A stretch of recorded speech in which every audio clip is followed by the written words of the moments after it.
கர்த்தருடைய பரிசுத்த நாமத்திற்கு ஸ்தோத்திரம். இன்றைய நாளின் தியானத்திற்கென்று தெரிந்து கொள்ளப்பட்ட வேத வசனம் பரிசுத்த மத்தேயு எழுதின நற்செய்தி நூல் 6ஆம் அதிகாரம் 6ஆம் வசனம். மத்தேயு 6:6. நீயோ ஜெபம் பண்ணும்போது உன் அறை வீட்டுக்குள் பிரவேசித்து உன் கதவை பூட்டி அந்தரங்கத்தில் இருக்கிற உன் பிதாவை நோக்கி ஜெபம் பண்ணு. அப்பொழுது அந்தரங்கத்தில் பார்க்கிற உன் பிதா வெளி அரங்கமாய் உனக்கு பலன் அளிப்பார். But when you pray, go into your room, close the door, and pray to your Father who is unseen.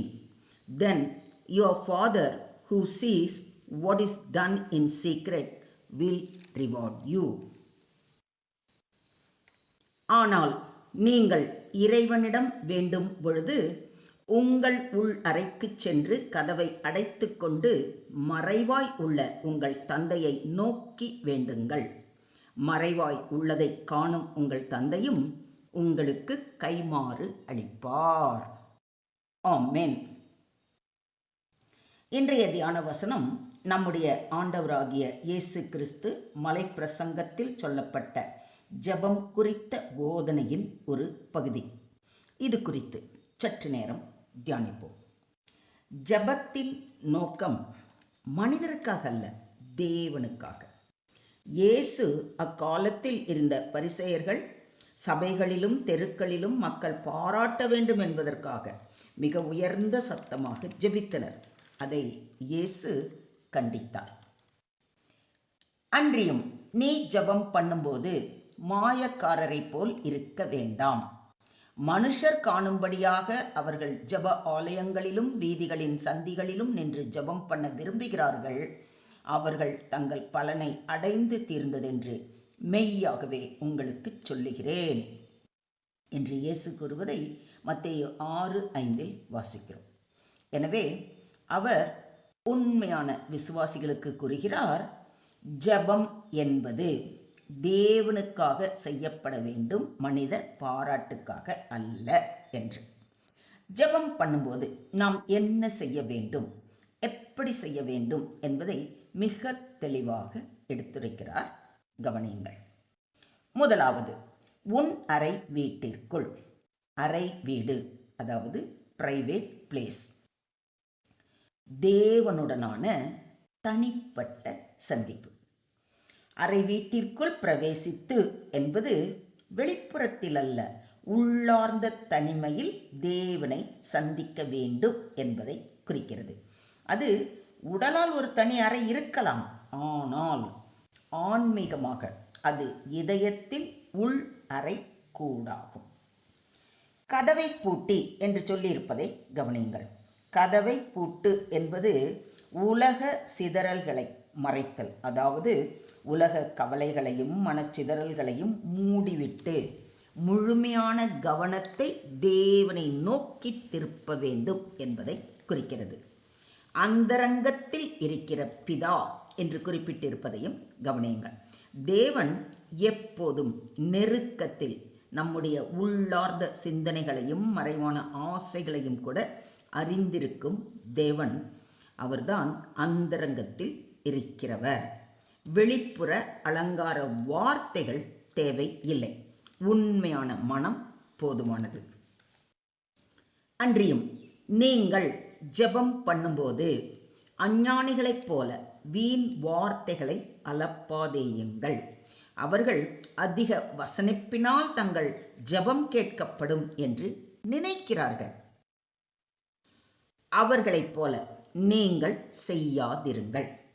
உங்கள் பிதாவை நோக்கி நீங்கள் வேண்டிக் கொள்ளுகிறதற்கு முன்னமே உங்களுக்கு இன்னது தேவை என்று அவர் அறிந்திருக்கிறார் என்று மிக தெளிவாக கூறுவதை இந்த அதிகாரத்தின் 7 மற்றும் 8ஆம் வசனங்களில் வாசிக்கிறோம். அவர் வெளி அரங்கமாய் பலன் அளிப்பார் என்று சொல்லப்பட்டிருப்பதை கவனியுங்கள். தேவன் அவருடைய மகிமையை வெளிப்படுத்தி ஆசிர்வதிப்பார். தேவனுக்கு முன் நம்முடைய தனிப்பட்ட ஜெபங்கள் யாருக்கும் தெரியாமல் இருக்கலாம். ஆனால் தேவன் அதை கண்டு அவர் தம் சித்தத்தின்படி பொதுவாக வெளிப்படையாக வாழ்வில் காணக்கூடிய ஆசீர்வாதமாக நமக்கு பலன் அளிப்பார். தேவன் ஆவியாய் இருக்கிறார். அவரை தொழுது கொள்ளுகிறவர்கள் ஆவியோடும் உண்மையோடும் அவரை தொழுது கொள்ள வேண்டும் என்று நம்முடைய ஆண்டவராகிய இயேசு கிறிஸ்து கூறுவதை யோவான் 4:24 வாசிக்கிறோம். ஜெபம் வெளிப்புற காட்சி அல்ல, ஆவியும் சத்தியமும் அடிப்படையாக இருக்க வேண்டும். ஏற்கனவே சொல்லியது போல வெளிப்படையான காட்சிப்படுத்தலை தேவன் விரும்புவது இல்லை. அவர் உள்ளார்ந்த உண்மையை மட்டுமே காண்கிறார். தேவனுக்கு அளவில்லா வார்த்தைகள் தேவையில்லை, உண்மையான மனம் போதும். அன்று அன்னாள் ஆலயத்தில் மிகுந்த மனபாரத்துடன் மனதுக்குள் ஜெபித்தாள். உதடுகள் மட்டும் அசைந்தன.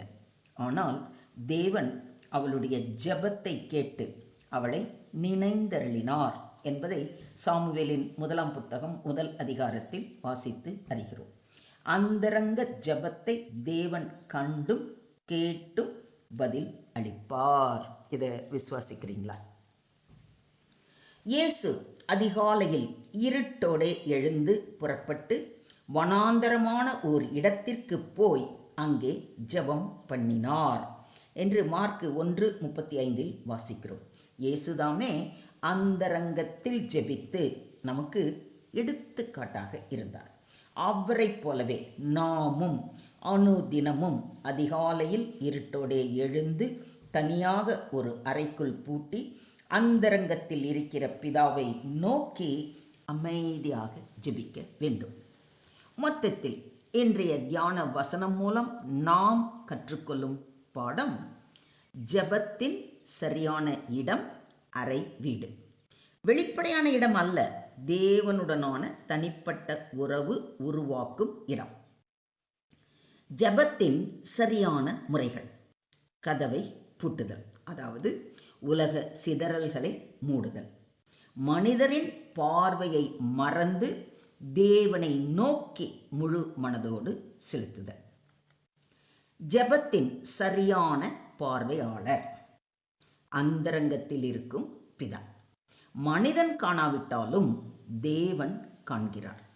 தேவன் நமது மனதை ஆராய்கிறார். ஜெபத்தின் சரியான பலன் வெளியரங்க ஆசீர்வாதம். இரகசிய ஜெபத்தின் பதில் வெளியில் வெளிப்படும். மலடி என்று கேவலப்படுத்தப்பட்ட அன்னாளின் ஜெபத்திற்கு சாமுவேலே இந்த உலகம் அறிய மகனாக தந்த தேவன் நம்முடைய வாழ்க்கையிலும் சாட்சியமான ஆசீர்வாதத்தை தருகிறார். சுருக்கமாக சொல்வதானால், ஜெபம் ஒரு உறவு, பரலோக பிதாவுடனான அந்தரங்க உரையாடல். ஜெபத்தில் மனதார உண்மை இருக்க வேண்டும். ஜெபத்தில் உள்ளார்ந்த இரகசியம் தேவையானது. பிதா மட்டுமே பார்ப்பார். ஜெபத்தின் பலன் வெளியில் வாழ்வின் ஆசீர்வாதமாக வெளிப்படும். பரலோக பிதாவே, உமது வார்த்தையின் மூலம் ஜெபத்தின் இரகசியத்தை எங்களுக்கு கற்றுக் கொடுத்ததற்காக கொடான கொடி நன்றி ஆண்டவரே. மனித பார்வைக்கு அல்ல, உம்முடனான அந்தரங்க உறவுக்காக ஜெபிக்க எங்களுக்கு உதவி செய்வீராக. எங்கள் இதய அறை கதவை பூட்டி சிதறல்களை விட்டு விலகி உம்முடனே பேசும் பழக்கத்தை ஏற்படுத்துவீராக. எங்கள் இரகசிய ஜெபங்களை நீர் கேட்டு உமது சித்தத்தின்படி வெளிப்படையான ஆசீர்வதிக்கின்றீர் என்று நாங்கள் விசுவாசிக்கிறோம். எங்கள் வாழ்வு உமது நாம மகிமைக்கு சாட்சியாக இருக்க கிருபை செய்யுங்கள் என்று ஒவ்வொருவரும் அவர் பாதம் பணிந்து உள்ளத்தின் ஆழத்திலிருந்து அந்தரங்கமாக ஜெபிப்போம். அவரே நம் ஜெபத்திற்கு வெளியரங்கமாக பலன் அளிப்பாராக. தேவனுக்கே மகிமை உண்டாவதாக. ஆமென், ஆமென், ஆமென்.